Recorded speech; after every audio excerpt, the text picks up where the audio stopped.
The 5 Boons of Life by Mark Twain. In the morning of life came the good fairy with her basket and said, "Here are gifts.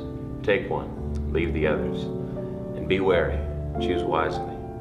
Oh, choose wisely, for only one of them is valuable." The gifts were 5: fame, love, riches, pleasure, death.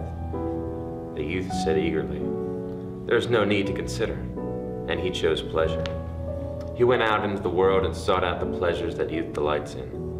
But each in its turn was short-lived and disappointing, vain and empty, and each departing mocked him. In the end he said, "These years I have wasted. If I could but choose again, I would choose wisely."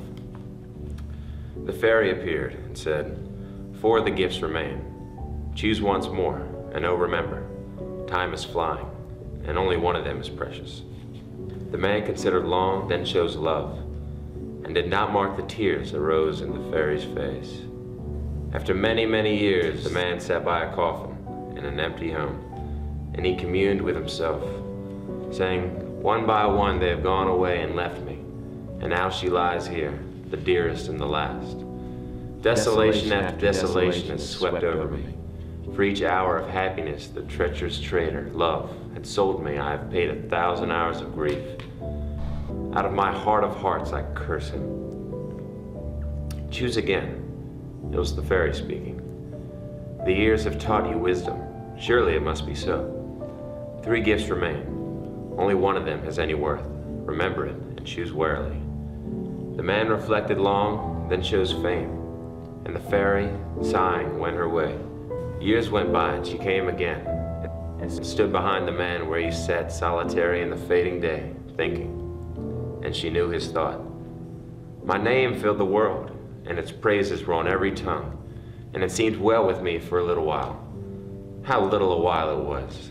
Then came envy, then detraction, then calumny, then hate, then persecution, then derision, which is the beginning of the end. And last of all came pity, which is the funeral of fame. Oh, the bitterness and misery of renown, target for mud in its prime, for contempt and passion in its decay. Choose yet again." It was the fairy's voice. 2 gifts remain, and do not despair. In the beginning there was but one that was precious, and it is still here. "Wealth, which is power. How blind I was," said the man. "Now at last, life will be worth the living. I will spend, squander, dazzle. These mockers and despisers will crawl in the dirt before me, and I will feed my hungry heart with their envy. I will have all luxuries, all joys, all enchantments of the spirit, all contentments of the body that man holds dear. I will buy deference, respect, esteem, worship, every pinchbeck grace of life the market of a trivial world can furnish forth. I have lost much time and chosen badly heretofore, but let that pass. I was ignorant then, and could but take for best what seemed so. 3 short years went by, and a day came when the man sat shivering in a mean garret, and he was gaunt and wan and hollow-eyed, and clothed in rags, and he was gnawing a dry crust and mumbling, "Curse all the world's gifts, for mockeries and gilded lies, and miscalled every one. They are not gifts, but merely lendings. Pleasure, love, fame, riches, they are but temporary disguises for lasting realities. Pain, grief, shame, poverty." The fairy said true. In all her store there was but one gift which was precious, only one that was not valueless. How poor and cheap and mean I know those others now to be.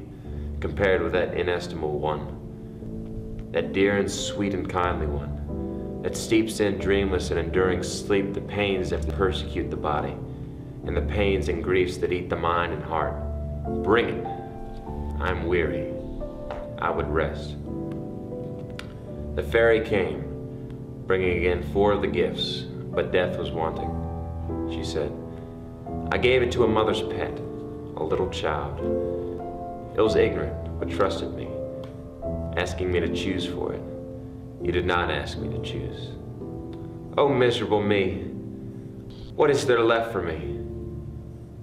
What not even you have deserved, the wanton insult of old age.